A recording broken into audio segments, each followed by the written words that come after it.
오늘 우리에게 주신 하나님 말씀 고린도전서 14장 20절부터 26절 우리 같이 한번 보도록 하겠습니다. 고린도전서 14장 20절부터 26절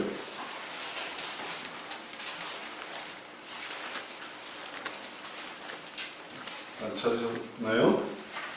고린도전서 14장 20절, 26절까지 한 절씩 읽어보도록 하겠습니다. 형제들아, 지혜에는 아이가 되지 말고 악에는 어린아이가 되라. 지혜에 장성한 사람이 되라. 율법의 교훈과 주께서 가라사대 내가 다른 방언하는 자와 다른 기술로 이를 성에게 말할지라도 저희가 오히려 지지 아니하리라 하셨으니.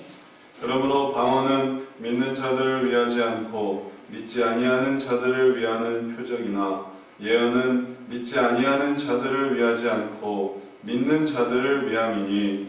그러므로 온 교회가 함께 모여 다 방언으로 말하며 무식한 자들이나 믿지 아니하는 자들이 들어와서 너희를 미쳤다 하지 아니하느냐. 그러나 다 예언을 하면 믿지 아니하는 자들이나 무식한 자들이 들어와서 모든 사람에게 책망을 들으며 모든 사람에게 판단을 받고 그 마음에 소문이 일어나게 되므로 엎드려 하나님께 경배하며 하나님이 참으로 너희 가운데 계시다 전파하리라. 26절 같이 읽겠습니다.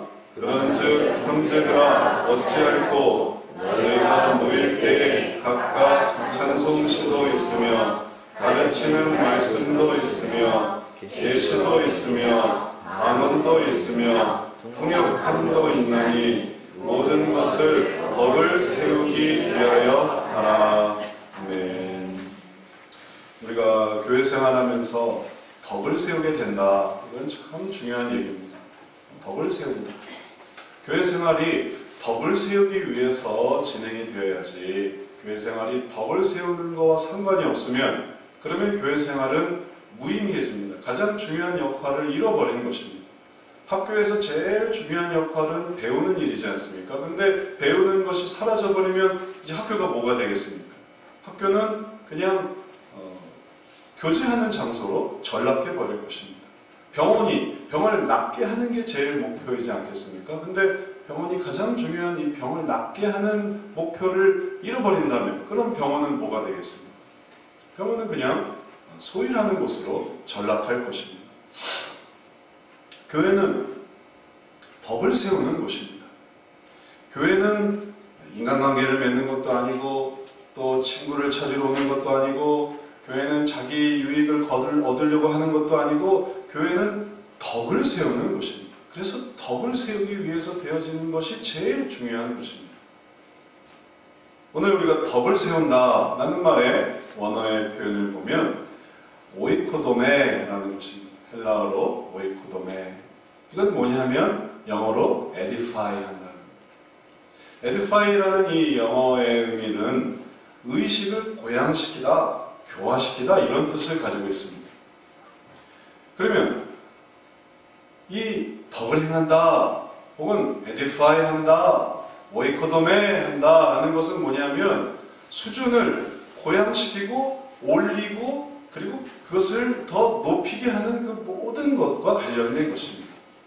그것이 세상 사람들에게는 도덕성을 높이고 인격 수준을 높이고 좀 그 삶의 수준을 높이는 그러한 의미겠지만 우리 교회에서 우리 믿는 사람들에게서의 이 덕을 행한다, 그 다음에 고양시킨다, 교화시킨다, 이 말은 무슨 의미가 되겠습니까? 이것은 우리에게 신앙 수준의 향상을 보여주는 것입니다. 신앙이 향상이 돼요. 그러기 위해서 우리가 모든 것을 다 하는 것입니다. 이것은 단지 앞에서 진행하는 사람, 이끄는 사람만 되는 게 아닙니다. 모든 것을 덕을 세우기 위해서 하라라고 할 때 하라, 되어지게 하라라는 말에 이 기노마이라는 뜻은 기노소라는 용어로 나타나고 있는데 원형은 기노마이고 나타내는 기노소, 되게 하라라는 것은 되어지게 하라, be done 이라는 거예요. 다시 말해서 앞에 사람만 그냥 열심히 덕을 세우기 위해서 노력할 게 아니라 따라오는 사람도 덕을 세우기 위해서 같이 동참해야 되는 거예요. 사역 동사가 아니라 다 그렇게 되어야만 한다는 것입니다. 교회 생활이 그렇게 될 때 모든 사람에게 의미가 있지. 앞에 사람은 열심히 앞에서는 그렇게 한다 하더라도 뒤에서는 아니요, 나는 덕을 세우려고 하지 않습니다 하면은 교회 생활이 의미가 없어지는 것입니다. 겉으로는 우리가 덕을 세웁시다 라고 해도 속으로는 그렇게 하지 않으면 역시 무의미한 것입니다. 이것이 우리의 삶 속에, 특히 교회 생활 속에서 정말 이것이 되어야만 합니다. 그래서 오늘 말씀에서 26절은 이게 얼마나 중요한가 특별히 강조하고 있습니다. 그런즉 형제들아 어찌할꼬 너희가 모일 때에 각각 찬송시도 있으며 가르치는 말씀도 있으며 계시도 있으며 방언도 있으며 통역함도 있나니 모일 때 다 이런 게 있다는 것입니다. 모든 것을 덕을 세우기 위해서 하라. 바로 이 말이에요. 모일 때 일어나는 교회 생활로 이렇게 생기는 것들이 있지 않습니까? 근데 이것을 덕을 세우기 위해서 하라는 거예요. 찬송시가 뭐겠습니까? 그거 우리 찬양하는 거. 가르치는 말씀 뭐겠습니까? 지금 이제 제가 설교를 하는 것이죠. 계시를 전하는 거, 방언 기도하는 거, 통역, 또 그것을 또 통역하는 거, 이것도 은사 활동이에요. 다 이제 받은 달란트대로 사역하는 거예요. 이런 모든 것에 있어서 정말 중요한 건 뭐냐면 덕을 세운다는 거예요. 앞에 사람만 그렇게 하는 게 아니라 따르는 사람도 이것을 통해 덕을 세워야지, 덕이 높아져야지, 내가 덕을 쌓아야 되겠다라는 생각을 하면서 해야만 한다는 것이, 그게 하나님의 뜻이라는 것입니다. 특별히 이제 하나하나씩 생각을 해보겠습니다. 찬양이 어떻게 덕을 세울 수 있을까? 찬양이 어떻게 덕을 세울 수 있을까? 한번 생각해 보십시오. 우리가 찬양을 할 때 이 찬양이 덕을 세운다라는 것은 하나님을 생각하는 것이죠. 찬양이 다 하나님 바라보는 거 아닙니까? 찬양이 우리 좋으라고 하는 찬양입니까? 우리가 유행가 부르고 있습니까? 아니죠. 우리는 지금 하나님을 찬양하고 있는 것입니다. 그러니까 이 찬양을 하면서 하나님을 바라보는 거예요. 찬양을 할 때 새로운 세계가 열리는 거예요. 그 곡조 있는 찬양의 노래로, 그 가사로, 그 음으로 우리 속에 예전부터 생각해왔고 또 들었던 그런 어떤 하나님의 그 의미가 우리 찬양 속에 생겨나는 것입니다. 어머니가 불렀던, 또 어렸을 때 불렀던 찬양, 그것이 흘러나오면서 하나님을 떠올리게 되는 거예요. 어디에서나 노래 한 곡조로 우리가 하나님을 생각했으니 이게 얼마나 덕을 세우는 일이겠습니까? 그런데 덕을 세우지 못하는 것을 한번 생각해 보십시오. 찬양이 덕을 세우지 못한다. 그럼 뭐냐면 찬양에 거부감이 있는 거예요. 찬양에 내세계에 빠지는 것입니다. 찬양 속에서 그냥 자기만 좋은 거예요. 하나님을 바라보는 게 아니라 자기만 좋은 거예요. 자기만 좋으려고 하니까 찬양을 하지도 않아요. 찬양할 때 덕을 세우지 못해요. 왜냐면 난 찬양 안 하니까. 다들 성내를 움직여서 찬양하려고 하는데 나는 찬양하기 싫어요. 왜냐하면 이 찬양 시간은 내 시간이니까. 찬양 시간은 자는 시간, 찬양 시간은 핸드폰 하는 시간, 찬양 시간은 묵상하는 시간, 생각하는 시간, 찬양을 하나님께 덕을 세우는 시간이었으나 그러나 나는 그것을 덕을 세우기 위해서 하지 않는 거예요. 그러니 아무리 찬양 시간을 하면 뭐 하겠습니까? 덕이 세워지지 않는 거예요. 제가 종종 기독교 텔레비전에서 찬양, 또 요즘 기독교 TV에는 찬양이 많이 나와요. 그럼 이제 뭐 각 교회의 성가대 찬양, 찬양팀의 찬양, 전문 찬양단의 찬양, 혹은 뭐 어떤 목사님의 찬양, 권사님의 찬양, 집사님의 찬양 할 때 다양한 찬양이 이 텔레비전에서 나옵니다. 근데 이렇게 찬양을 이렇게 하는 것을 보다 보면 이 찬양이 어떤 경우는 정말 하나님을 바라보는 경우도 있지만 어떤 경우는 자기 세계에 빠지는 찬양이 있어요. 그걸 어떻게 알 수 있습니까? 이 찬양이 자기 멋에 겨워요. 막 그냥 인상을 쓰면서 뭔가 막 그냥 어떤 심각한데 근데 그 가사는 그런 가사가 아닌 거예요. 그 가사가 우리는 슬펐다, 우리는 괴로웠다, 우리는 낙심했다, 이럴 때 막 눈물이 막 이렇게 주르르 흐르는 거예요. 근데 사실 정말 찬양이 하나님께 덕이 되려면 어떤 부분에 우리의 마음이 뜨거워져야 되겠습니까? 정말 뜨거워져야 되는 부분은 하나님이 높으시고 하나님 우리를 사랑하시고 하나님 우리와 함께 하시고 하나님과 관계될 때 마음이 뜨거워져야 되는데 그럴 때는 맹숭맹숭이 그 다음 우리는 슬펐다 하면 또 심각해지고 하나님 얘기하면 또 맹숭맹숭 그러니 이게 가사가 딱 보이는 거야. 이 사람은 가사를 통해 하나님을 바라보고 있구나, 찬양을 통해 하나님을 바라보고 있구나, 아니면 자기 세계에 지금 들어가구나. 어떤 사람은 멜로디에 흥겨가지고 이 멜로디, 박자, 이게 재밌는 거야. 이 박자, 멜로디, 올라갔다 내려갔다 하는 그 멜로디, 그 멜로디에 심취해서 가사는 뭘 부르는지도 몰라. 그러나 진정한 찬양의 은혜가 되는 그런 찬양이 있습니다. 하나님을 바라봐. 하나님이 얼마나 우리와 함께 하시는지. 그리고 하나님을 쳐다보는 거예요. 눈을 감으면서 혹은 기도를 하면서, 그리고 그 찬양 속에서 하나님이 우리를 돕고 계시는 것을 고백하는 찬양이 있습니다. 그런 모습을 보면 나도 은혜가 돼요. 절로 은혜가 돼요. 그래, 하나님이 우리와 함께 하죠. 왜냐하면 그 가사가 바로 그 하나님을 바라보는 가사였으니까, 그 대목이었으니까, 강조하는 대목이었으니까, 그것이 정말 동감할 수 있는 대목이니까, 하나님을 바라볼 수 있는 대목이니까.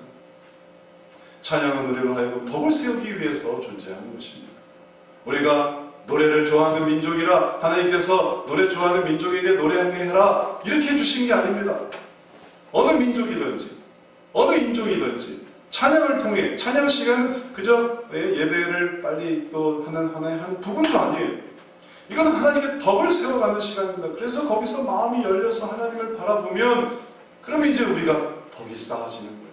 어디에서나 언제든지 그 음악이 들려올 때, 그래 전에 우리가 이 노래를 불렀지, 부르던 노래가 있지 않습니까? 다 공통적으로 부르던 노래가 있어요. 세상 사람들도 뭐 70대 부르는 노래가 있고 60대, 50대, 40대 이 노래를 아느냐 모르나로 나이대가 구분되는, 왜 그 동시대를 살았습니까? 그렇게 구분이 돼, 세상에서도. 우리도 마찬가지입니다. 우리가 부르던 노래, 교회에서 항상 부르는 노래, 그리고 그 노래를 내가 불렀다는 그것에 우리의 마음이 하나님께로 나아가서 그게 우리의 덕이 되는 거예요. 하나님을 알아보는 것입니다. 그것이 바로 찬송시입니다. 그리고 그러한 찬송시를 통해 우리가 덕을 세울 수 있습니다. 가르치는 말씀은 어떻습니까? 가르치는 말씀이 단지 그렇게 가르치는 말씀뿐만 아니라 가르치는 말씀에 받는 여러분의 마음도 역시 마찬가지일 것입니다. 가르치는 말씀이 그저 단지 전달되는 의미만 있다면 얼마나 무의미하겠습니까? 설교는 설교 끝나고 뭘 할 것인가를 결정하는 시간입니까? 오늘 내가 뭘 할까를 설교 시간에 내가 계획을 세워야 되겠다. 집에 가서 세우고 설교 시간 설교를 들어야죠. 설교 시간이 내가 피로를 푸는 시간입니까? 집에 가서 잠을 자고 설교 시간에는 설교를 들어야만 하는 거죠. 설교 시간은 덕을 세우는 시간이지 않습니까? 그래서 그 말씀을 이걸 언제 듣겠어요? 우리가 뭐 날마다 방송을 틀어놓고 있는 것도 아니고 맨날 인터넷으로 설교 듣는 게 아니고 예배를 통해서 일주일에 한 번 하나님의 말씀을, 바로 오늘 이 고린도전서 14장의 이 말씀을 듣는데, 이 시간에 잠을 자고, 이 시간에 딴 생각을 하고, 이 시간에 인터넷을 하고, 이 시간에 자기의 일들을 계획한다면 덕이 세워지겠습니까? 이것은 단지 이 시간에 단지 뭐 딴 생각을 하거나 혹은 졸았거나 혹은 생각이 딴 데로 비켰거나 이것만을 의미하는 게 아니에요.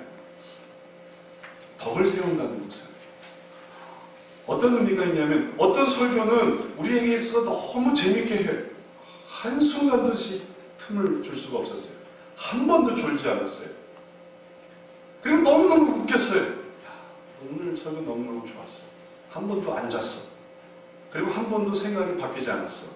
왜 그랬냐 하니까 앞에서 계속해서 이 설교자가 자기 얘기를 한 거예요. 오늘 내가 어떻게 재밌었고 어떻게 흥미로웠고 세상에 어떤 일들이 있었고, 그 얘기를 듣다 보니까 이거는 강연 듣는 것 같이 너무너무 즐거운 거예요. 마치 내가 원하는 주제에 대한 뉴스를 보는 것처럼, 그리고 그 소식이 어떻게 되는지 아는 것처럼 정보가 막 쏙쏙 들어오는 거예요. 그럼 그게 덕을 세웠습니까? 어떤 경우에 우리가 정말 설교를 잘 듣거나 혹은 설교를 정말 잘하거나 혹은 정말 집중하거나 혹은 정말 그 속에 매료되거나 재미있거나 재미없거나, 그게 우리에게 덕이 되었습니까? 우리가 그것을 꼭 생각해보면 덕이 되었을까? 이게 덕이? 때로는 졸았어요. 때로는 딴 생각을 했습니다. 뭐 물론 그러지 않았으면 좋았겠지만 졸았어요. 그러나 설교 속에 참여하면서 우리가 그게 어떻게 해서든지 덕이 되었다면, 그럼 그것은 또 유익한 거예요. 내가 잊지 말아야 되겠다. 내가 하나님 바라봐야 되는데 오히려 내가 부족한 부분을 더 채워야 되겠다. 그럼 설교 시간에 졸아도, 설교 시간에 딴 생각을 해도, 설교 시간에 인터넷을 해도 그래도 이게 덕이 되는 거예요. 그래도 오히려 그게 좋았어요. 그럴 수 있는 것입니다. 예전에 제가 다니던 초등학교, 중학교, 고등학교 다니던 교회가 있었어요. 그 교회를 저는 초등학교 때부터 다녔습니다. 이 교회에 표어가 있었는데 뭐냐면 청교도적인 개척 정신이라는 것을 맨날 그 얘기를 하는 거예요. 목사님 나이가 많으신 분이었어요. 근데 초등학생 때부터 교회의 표, 청교도적인 개척 정신, 청교도적인 개척 정신. 그래서 저는 청교도가 무슨 파란 사람들의 뭔가 하는 일, 그런 걸로 생각했어요. 청교도의 역사를 모르고 초등학교 때 처음 들었어요. 청교도가 뭐야? 색깔이 파란 사람이니까 그 사람들이 뭘 어떻게 한다는 건가. 알고 보니까 바로 그 미국 대륙에 들어갔던, 신앙을 지키게 데려갔던 그들을 청교도로 하고, 그리고 그들의 개척 정신, 그들이 그것을 본받자라는 거였어요. 나이 드신 이 목사님은 때로는 정말 어려운 얘기들을 많이 하셨어요. 그래서 많이 졸았어요. 졸기도 많이 졸았어요. 왜냐하면 중학교 때부터 우리는 그 교회에서는 같이 예배를 드렸어요. 중학생인데 어른 예배를 같이 드리는 거예요. 1시간 반 동안. 그래서 반은 중고등학생, 반은 어른이었어요. 그러니 말씀이 얼마나 어렵겠어요. 중고등학생 예배도 아니고 그래도 그냥 견디는 거예요. 버티는 거예요. 말씀을 듣는 거예요. 견디는 거예요. 이해도 안 돼요. 그러나 그 말씀을 통해서 청교도적인 개척 정신이 중요하구나. 이게 받아들여지더라고요. 또 얼마나 보수주의였는지, 보수주의, 우리가 보수적이어야 됩니다. 우리가 자유주의를 이겨내야 됩니다. 그래서 정말 아주 그런 부분에 아주 확신이 있는 노 목사님이었어요. 그래서 들으면서 그래, 나도 보수주의, 나도 자유주의를 이겨야 돼. 그렇게 받아들였어요. 그리고 이 목사님은 또 일본 순사한테 신사참배 때문에 고문도 막 당하고 그랬습니다. 고문 얘기를 해주는 거 얼마나 괴로웠는지, 자기가 고문 당하기 전에 죽으려고 했다는 그런 얘기.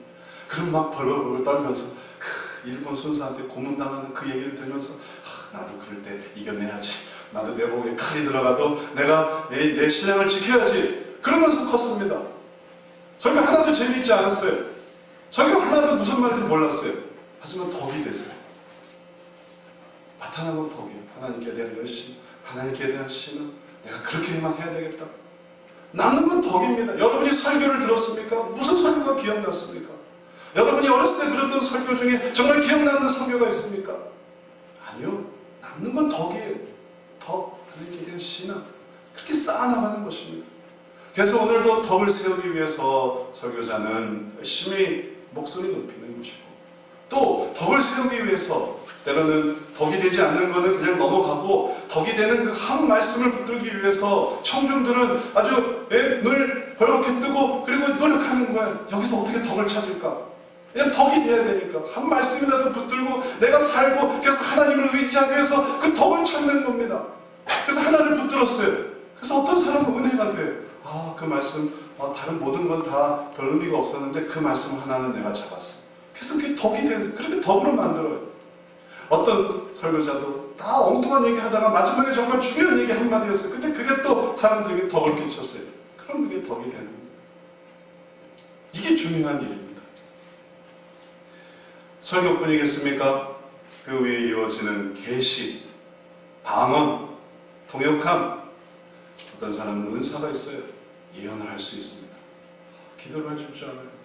그런데 그 기도가 덕이 되게 해야 돼요. 덕이 되게. 다 보여요. 다 알려주세요. 그러나 알려준다고, 또 깨닫는다고 다 말할 수 있습니까? 천만에요. 우리 같은 이제 시차례 내에 떠나는 교회가 있는데, 그 교회에서 들었던 얘기, 이 교회에 여전도사님이 있었는데, 이 여전도사님이 은사가 있는 분이었어요. 은사가 있다 보니까 막 기도를 해주는 거예요. 막 말해주는 거예요. 그는 담임 목사님이 그것을 제지시켰습니다. 그는 담임 목사와의 관계와 또 지도와 말씀의 훈육 가운데 이게 되어야지. 여전도사님, 당신이 그렇게 이렇게 함부로 다 기도해 주면 안 됩니다. 그러니까 여전도사님은 기분이 나빴어요. 내가 은사를 받아서, 내가 가르쳐 주겠다는데, 목사님이 무슨 상관입니까? 목사님은 은사가 없어서 그런 거죠 하고 오히려 그걸 무시해버렸어요. 그리고 더 자기가 은사를 활용을 해버렸습니다. 통제 없이 무분별하게. 그러니까 결과적으로 어떻게 됐겠습니까? 담임 목사님한테 고민을 얘기하고 성경적인 이런 어떤 얘기를 듣는 게 아니라 이 여전도사님한테, 여전도사님이 이 이 예언을 해주고 그걸 해주면 그 당연히 그 다음에 후속 조치도 이 여전도사님이 얘기를 해주는 거예요. 예언과 그 사람의 생각은 분명히 구분돼야 돼요. 그 예언이 맞았다 하더라도 그 다음에 그것을 어떻게 감당하고 그것을 어떻게 해야 되는가는 이 여전도사님이 다 얘기를 해버리는 거예요. 그러니까 나중에 이게 분란이 됐습니다. 그리고 그게 틀린 것도 많았어요. 결국은 여전도사님은 사임을 할 수밖에 없었어요. 그렇게 여전도사님이 사임을 하게 됐을 때 그럼 은사를 주신 하나님이 잘못했습니까? 은사를 주신 하나님 잘못입니까? 천만에 덕을 세우지 못하고 그 은사가 덕을 세우는 데에 활용되어야 한다는 것을 몰랐던 여전도사님의 잘못인 것이죠. 방언도 생각해 보십시오. 내가 방언이 있고 내가 방언을 하겠다는데 누가 말려? 막 방언을 할 수 있습니까? 방언이 원래 통제가 되는 거예요. 방언의 소리가 통제가 돼요. 하고 안 하고 통제가 돼요. 통제가 안 되는 게 사탄 방언이지 통제가 다 돼요. 작게도 할 수 있고 크게도 할 수 있고 끊었다 줄였다 다 할 수 있는 게 방언입니다. 그러나 내가 이 속에서 덕을 행하는 게 아니라 어떤 기도는 정말 뜨거워질 때 그래 내가 이때 힘을 내서 기도해야 돼 하고서 기도할 때 방언이 의미가 있고 그 다음에 또 그러지 않고 조용해질 때는 또 조용해질 때 그때 또 의미가 있는 것입니다. 그러나 그런 것들을 구별하지 않고 내가 하고 싶은 건 하고 또 하기 싫은 건 안 하고 혹은 남 생각하지 않고 내 생각만 산다면 이 방언은 무슨 말이겠습니까? 통역합니다. 다 그 모든 얘기에 대해서 다 통역해 주는 게 아니고 덕을 행할 수 있도록 덕을 세울 수 있도록 통역을 해줄 때 그것이 그 사람의 삶 속에 하나님을 알아가고 또 높여지고 그리고 하나님을 의지하게 되는 중요한 건 하나님께 나아가는 것입니다. 통역이 하나님으로부터 멀어지게 된다면 가르쳐 주신 하나님이 또 잘못입니까? 잘못 통역하는 것이 잘못인 거죠. 우리가 일반적인 통역에서도 뉘앙스 그리고 그 사람이 들었을 때 어떻게 얘기를 해야 되는가 그걸 다 고려해서 얘기를 해줘야 됩니다. 그러지 않고 이 사람이 한 말을 그대로 얘기를 해주면 이 통역자는 실수하는 거예요. 회담장에서 혹은 전달해야 될 문제에서 정확하게 얘기해주고 자기의 생각과 자기의 감정이 들어가게 되면 그럼 이 통역은 무의미해지고 혹은 더 해로워지는 것입니다. 영적인 부분에서 통역도 마찬가지입니다. 덕을 세우고자 할 때 의미가 있지 덕을 세우는 것이 아니라면 무의미한 것입니다. 그러면 교회에서 이루어지는 모든 것들이 이런 것뿐이겠습니까? 모든 것이 다 덕을 세우기 위한 거예요. 우리가 상담을 하는 것도 덕을 세우기 위한 것입니다. 우리가 전도를 하는 것도 덕을 세우기 위한 것입니다. 이걸 이렇게 할 수 있습니다라는 걸 나타내기 위해서 하는 게 아니에요. 결국은 하나님께로 나아가기 위해서 이 모든 것을 하는 거예요. 제자훈련을 하는 것도 덕을 세우기 위한 것이고 선교를 하는 것도 덕을 세우기 위한 것이고 성경 공부를 하는 것도 덕을 세우기 위해서 밥을 하는 것도 덕을 세우기 위해서 식사를 하는 것도 덕을 세우기 위해서 우리가 덕을 세우지 않아도 될 수 있는 것은 하나도 없습니다. 덕을 세우지 않고 이건 내가 마음대로 할 수 있어. 이 부분만큼은 내가 마음대로 해도 돼. 라고 할 수 있는 부분은 하나도 없어요. 덕을 세우는 거예요. 그래서 덕을 세우기 위해서 밥할 때도 이러한 부분을 고려해야 되고 식사할 때도 이런 부분을 고려하게 되고 상담할 때도 이러한 부분을 그리고 선교할 때도 이러한 부분을 제자훈련할 때도 이러한 부분을 그래서 그 사람이 하나님께로 더 나아갈 수 있는 하나의 과정이 될 수 있도록 그렇게 해서 사용이 되어야 하는 것입니다. 그러면 왜 이렇게 덕을 세우기를 원할까요? 왜 이렇게? 아니 왜 교회는 그게 왜 목표일까요? 왜? 덕을 세우는 게 도대체 뭔데? 왜 그게 그렇게 중요한데? 덕을 세우는 게 왜 이렇게 중요할까? 오늘 성경 말씀은 왜 그게 중요한지를 우리에게 보여주고 있습니다. 덕을 세우는 게 왜 이렇게 중요한가? 고린도전서 14장 23절 사실 우리가 방금 봤던 26절 말씀이 나오기 전 바로 그 전 단계에 있는 것인데 우리 한번 같이 읽어보겠습니다.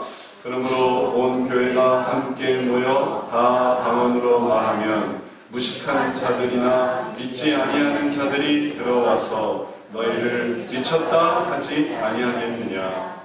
그러나 다 예언을 하면 믿지 아니하는 자들이나 무식한 자들이 들어와서 모든 사람에게 책망을 들으며 이어집니다. 모든 사람에게 판단을 받고 그 마음에 숨은 일이 드러나게 되므로 엎드려 하나님께 경배하며 하나님이 참으로 너희 가운데 계시다 전파하리라. 사실 이것이 우리에게 왜 우리가 덕을 세워야만 하는가 덕을 세우기 위해서 노력해야 하는가를 보여줍니다.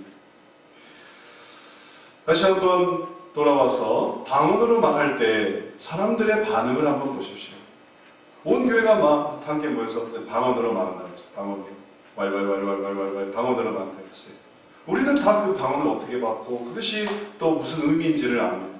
그러나 무식한 자들이나 이제 지식이 없는 자들, 무식한 이런 게 어떤 하대의 뜻이 아니라 지식이 없는 자들이 몰라. 방언이 뭔지 몰라요.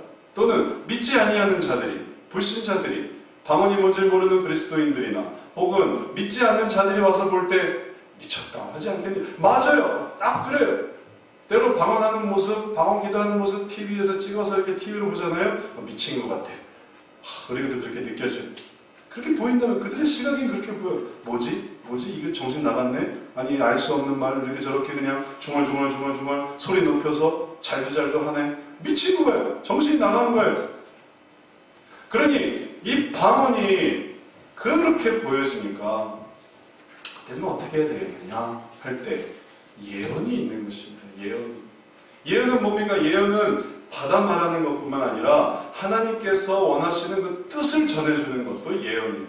미래의 예언이 아니고 이 예언은 하나님께로부터 받아서 증거하는 것, 하나님의 뜻을 증거하는 이런 것들이 다 예언입니다. 그래서 이 예언은 뭐냐면 알아듣게 하는 거예요. 듣기 쉽게 하는 것입니다.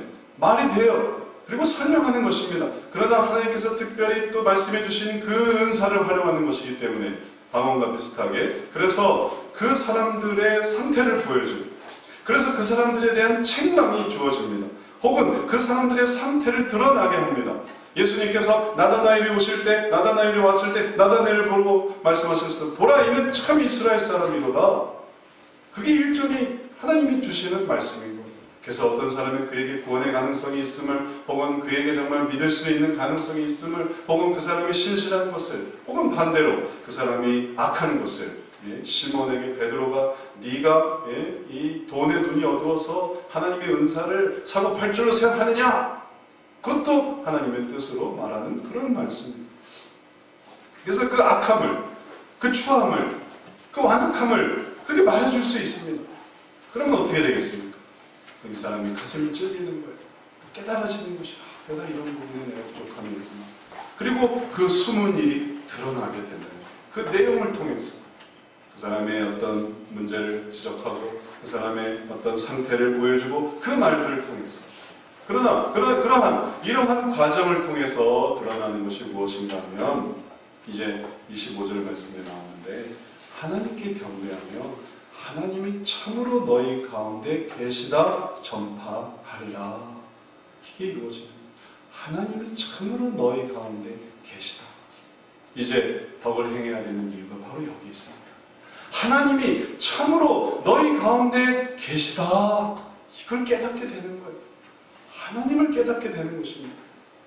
그래서 방언을 할 것인가, 다른 사람을 의식할 때, 이 사람들에게 방언을 할 것인가, 내가 예언을 할 것인가 라고 할 때, 그때 방언보다는 예언이 낫겠다. 예언을 증거해 주는 게 낫겠다. 왜? 방언을 해야 내가 높아질 텐데, 아니요, 그건 덕을 세우는 게 아니에요. 예언이 낫겠다. 알아듣기 쉽게 예언이 낫겠다. 왜냐하면 그럴 때 하나님이 참으로 우리 가운데 계심을 저들이 알 수 있으니까.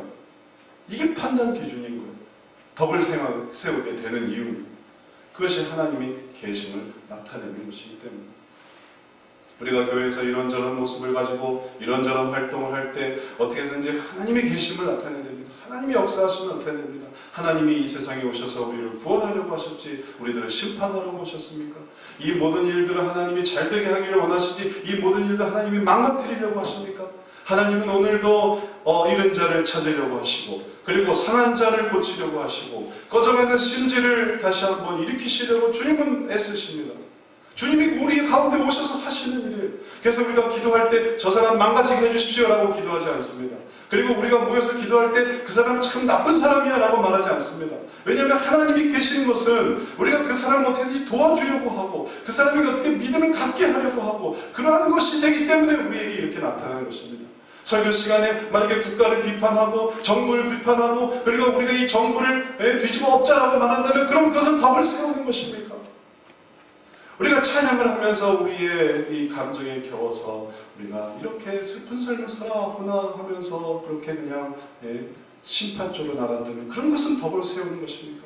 하나님이 우리가 함께 하시면 찬양이 달라지는 것이고, 하나님이 우리가 함께 하시면 설교를 통해 우리가 하나님을 바라보는 것이고, 하나님이 우리가 함께 하시기 때문에 교제를 나누면서 마음이 뜨거워지는 것이고, 세상 얘기를 하는 게 아니라 모여서 우리가 어떻게 돈을 잘 벌 수 있을까, 어떻게 하면 우리가 즐겁게 살 수 있을까를 말하는 것이 아니라 하나님이 우리와 함께 계시는 것을 나타내기 위해서 대화의 수준이, 그리고 우리의 교제의 수준이 달라지는 것, 그게 바로 덕을 세우는 것의 진정한 목표인 것입니다. 하나님이 우리와 함께 하시다는 것. 그러나 이러한 목적이 아니라면 그럼 우리는 어떻게 되겠습니까?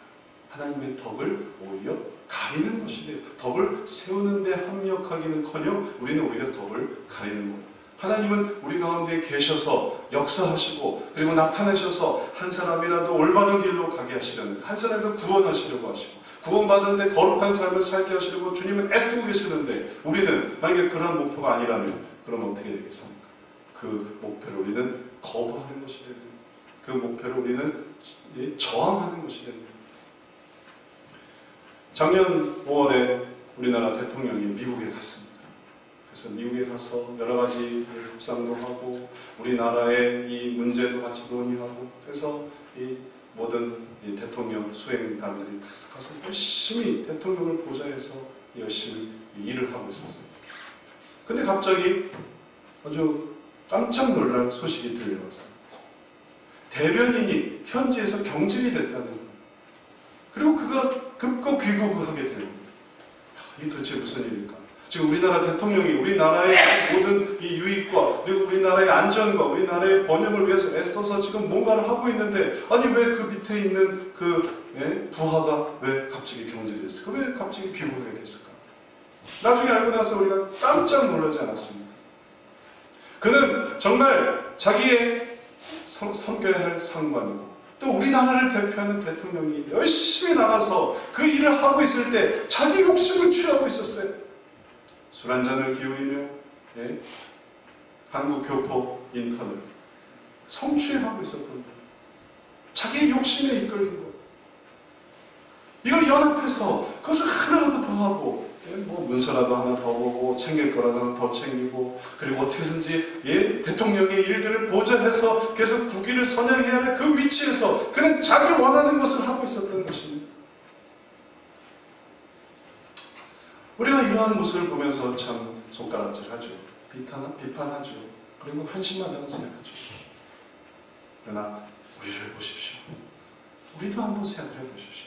하나님이 교회를 지으시고 교회를 모아주시고, 그리고 그 교회 속에서 우리들로 하여금 이 모든 환경과 그리고 모든 준비와 사람들을 데려다 놓고, 이제 주님께서 이곳에서 우리에게 덕을 세워주시려고 하는데, 우리를 한번 보십시오. 내 모습을 한번 보세요. 내가 지금 어떻게 하고 있는가? 하나님은 이 속에서 어떻게든지 덕을 세우기 위해서 반찬도 마련하시고 떡도 마련하시고 물고기도 마련하시고, 어떻게든지 덕을 해서 한 번이라도, 교회에서 밥 먹는 게 얼마나 중요한 겁니까? 교회에서 왜 밥을 먹게 하겠습니까? 교회에서 밥 먹는 밥값을 아끼려고 교회에서 밥을 먹겠어요? 덕을 세우고 하나님을 좀 더 말하고, 그리고 그 말하는 교제 속에서 우리가 하나님이 우리와 가운데 함께 계시다는 것을 조금이라도 더 말하려고 하는 그 하나님의 노력에 동참할 때 그것이 우리의 것이 되는데, 그러나 그러지 못할 때 그 속에서 반찬 챙겨가요. 괜찮아. 이거 맛있는데. 그리고 거기서 자기 명함 돌려요. 내가 이런 사람이라. 거기서 자기 유익을 구하는 거예요.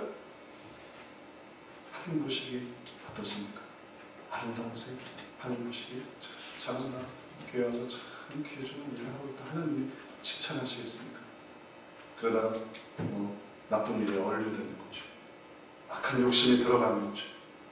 범죄하는 것이죠. 우리는 이래서는 안 됩니다. 우리는 그래서는 안 됩니다. 우리는 정말 하나님께서 우리들에게 말씀하시는 것이 무엇인지를 깨달아야 됩니다. 그리고 그 속에서 우리들이 해야 될 것을 해야 되겠습니다. 고린도전서 14장 18절 말씀에는 방언에 대해서 이렇게 말하고 있습니다. 내가 너희 모든 사람보다 방언을 더 말함으로 하나님께 감사하노라. 방언을 얼마나 잘하겠어, 사도 바울이. 그러나 교회에서 내가 남을 가르치기 위하여 깨달은 마음으로 5마디를 하는 것이 1만 마디 방언으로 말하는 것보다 나으니라. 나 방언할 줄 알아? 응? 소용이 없는 거야. 나 성경 얼마나 읽었어? 소용이 없는 겁니다. 내가 지난 밤에 얼마나 기도를 많이 했는 줄 알아? 소용이 없는 거예요. 남을 가르치기 위해 깨달은 마음으로 그 사람에게 하나님이 우리와 함께 하십니다. 성도님 걱정하지 마세요. 하나님 바라보세요. 하나님이 당신을 사랑하십니다. 그 한마디 말이 난 방언을 이렇게 많이 했습니다 라는 것보다 100배는 1000배는 더 중요한 거예요. 그럴 때 우리가 여기서 덕을 받고 저기서 덕을 받고 여기서 용기를 받고 거기서 놀림을 받고 비난을 받는 게 아니라 거기서 격려를 받고 위로를 받고 하나님이 당신과 함께 하십니다. 그렇게 해서 올라갈 때 제가 좀 더 힘을 내보겠습니다. 우리 모두가 다 그런 위로가 필요해요. 때로 성도들이 목사님한테 목사님 똑바로 하십시오. 그럼 덕을 세우는 것인가요?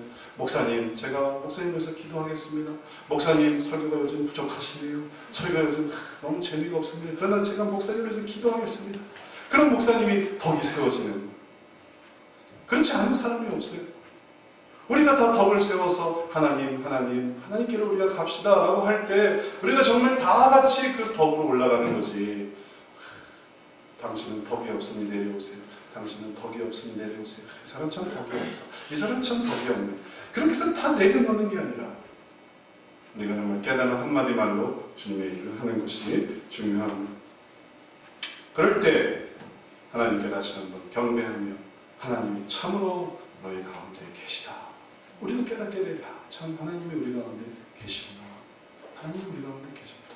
그리고 그것을 우리가 하나님 앞에서 찬양하고 또 기뻐할 수 있는 것입니다. 하이든에 대해서 잠시 소개를 해드리겠습니다. 하이든 교향곡의 아버지죠. 그리고 그가 지은 천지창조, 오라토리오. 천지창조는 너무너무나 유명한 곡입니다. 그가 이제 죽기 1년 전에 아주 휠체어에 앉아있을 정도로 건강이 악화된 상황에서 그를 기념하기 위해서 오스트리아 빈에서 오케스트라와 그리고 찬양단이 연합해서 그의 이 대작인 이 천지창조 교향곡을 연주했습니다. 많은 사람들이 모여서 그 자리에 휠체어를 타고 하이든도 참석하고 있습니다. 그래서 노래가 다 끝났을 때 사람들이 기립박수를 쳤어요. 이 위대한 음악가요. 그때 하이든은 자리에서 일어나서 손을 들고 이렇게 말했습니다. 이 음악은 나에게서 나온 것이 아닙니다.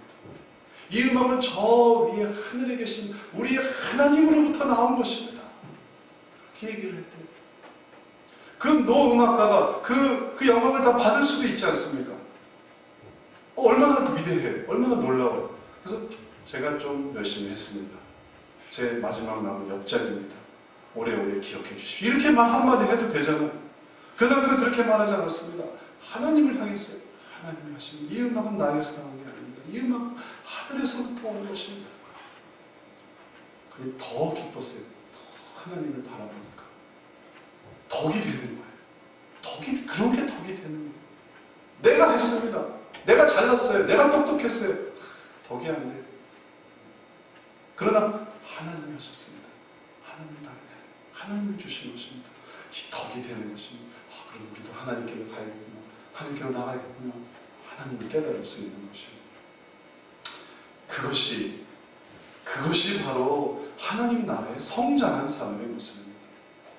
우리가 아직 그것이 좀 어색하다면, 그것이 좀 부족하다면, 그럼 우리가 아직 좀 부족한 거예요. 어린 거예요.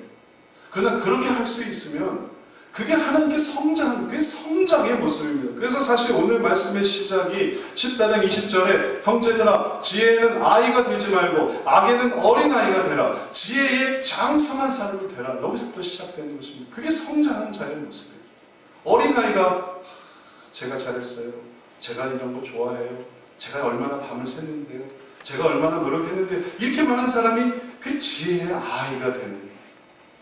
악에는 또 얼마나 장성할 수 있습니까? 악에는 사기치고 그리고 또 험담하고 그리고 또 질투하고 그리고 모함하고 그런 데는 얼마나 또 장성합니까? 우리는 그래서는 안 돼요. 악에는 어린애. 그러면 할 줄 몰라. 그럼 자랑할 줄을 몰라요. 그리고 누릴 줄을 몰라요. 그리고 그런 것들을 몰라도 돼요. 악에는 어린애. 지혜는 장성한 사람, 하나님께 영광 돌리는 법을 압니다. 하나님을 찬양하는 법을 압니다. 그리고 하나님께 가게 하는 법을 알아요. 그러니까 그러한 사람들은 어떤 상황에서 덕을 행하는 사람이 됩니다. 그리고 그와 함께 있을 때 덕을 세울 수가 있는 것입니다. 이제 말씀을 마치겠습니다. 이번 한 달 우리가 계속 덕을 행함에 대해서 보고 있습니다. 이번 한 달도 다 우리가 덕을 다 세울 수는 없겠지만 덕을 행한다는 것을 한번 잘 기억해 봅시다. 그래서 우리가 덕을 세우기를 원합니다. 여러분 자신이 덕을 세워서 남에게 덕을 세워서 덕을 끼쳐서 하나님을 계시면 나타내서 해서 여러분 자신이 덕을 세우고 또 다른 사람에게 덕을 세우고 그래서 우리 모두가 함께 주님 안에서의 신앙의 덕, 믿음의 덕 그리고 하나님이 주신 은혜의 덕을 무럭무럭 쌓아가는 저와 여러분 되시기를 축원합니다. 기도하겠습니다. 사랑의 하나님, 우리에게 또 이러한 시간 주심을 감사합니다. 교회에서 행하는 모든 일이 다 덕을 세우기 위해서 행해졌어야만 하고 그렇게 행해지고 있으니 감사합니다. 이제 우리가 이 모습을 기억하며 계속 나아가고자 하오니 하나님, 우리 속에 덕이 더욱 쌓이게 하여 주옵소서. 우리 가운데 하나님 알아가는 지식이 더욱 높아지게 하시고 우리 가운데 하나님을 높이는 마음이 더 높아지게 하시고 많아지게 하시고 그 속에서 우리가 한 사람도 나고자가 없이 하나님 나라에 다 이루고 하나님의 칭찬을 받으며 하나님께서 세워주시는 대로 다 세워질 수 있는 귀한 심령 되도록 붙잡아 주옵소서. 이제도 이러한 일들을 위해 우리 교회를 세우시고 우리 교회가 이 일들을 작게나마 애쓰고 있게 하시니 감사합니다. 이러한 목적이 없다면 우리가 삶의 의미를 우리 교회의 의미를 찾을 수가 없습니다. 그러나 이러한 의미가 있기에 우리가 오늘도 모이는 이 모임이 귀하고 우리가 다시 한번 더 찬양하는 것이 설교를 듣는 것이 이 모든 사역하는 것이 의미 있게 하시니 감사합니다. 이 목적을 잊지 않고 더욱 달려나가는 우리 신영교회 또 우리 신영교회 성도들 다 되게 하여 주옵소서. 예수 그리스도의 이름으로 기도드렸사옵나이다. 아멘.